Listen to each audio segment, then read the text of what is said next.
On a Thursday night, in a church in Lutz, you'll hear tunes of praise. But pay special attention to one of those voices.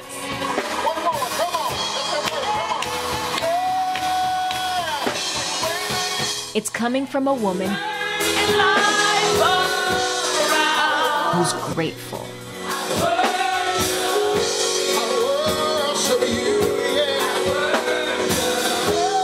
She doesn't know it, but 60 miles away, we give you thanks today, Lord. There's someone We cannot thank you enough, Father God. who feels the same way for the same reasons. If Jesus is able to give us a second chance, They both made mistakes that put them behind bars.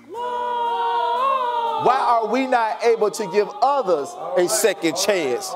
They both believe their Creator allowed them to redeem themselves. Is it fair that for the rest of your life, Now they wish the rest of the world would do the same. you should be known by that one bad decision that you made in your life? I've already been punished. I've already did that. Now I'm constantly being punished over and over again. I paid restitution, yes. I did community service hours. I paid my dues in that.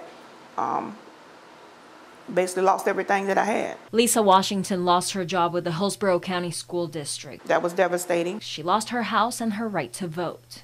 I had now become a felon. 14 years ago, she was found guilty of exploiting the elderly. My mom was dating an older gentleman. His children, I don't think they cared too much for the relationship. They felt like we were taking advantage, of him. Well, if you can't do the time, don't do the crime. You hear that, right? Reverend Demetrius Gifunza committed his crime when he was 18 years old. But what about those that have done the crime and have done the time and now is doing something right with their time? He was the driver in an armed robbery.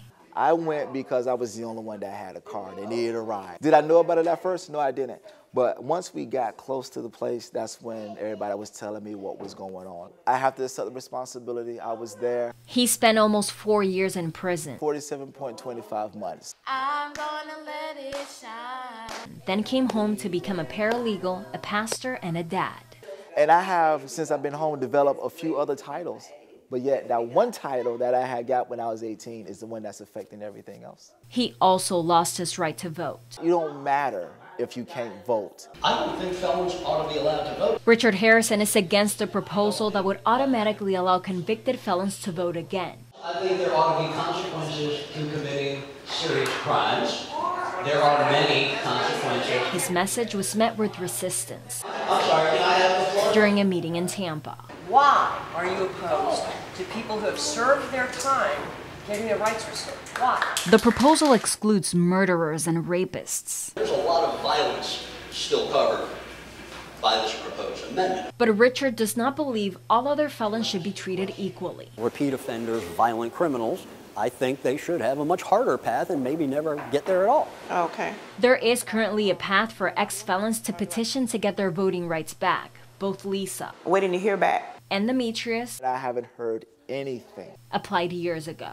Nothing. Nothing. If the initiative gets enough signatures, Floridians would use their voting power to decide whether to give ex-felons theirs back. That we are to speak up for those who cannot speak for themselves. I'm working, I'm paying taxes, I'm raising a family. I think I should have a voice in the laws that's going on. I think I should be able to vote. Until that happens, these two strangers will be linked Bless those by their desire to be forgiven, that may have felt heard, or may feel left out. and included.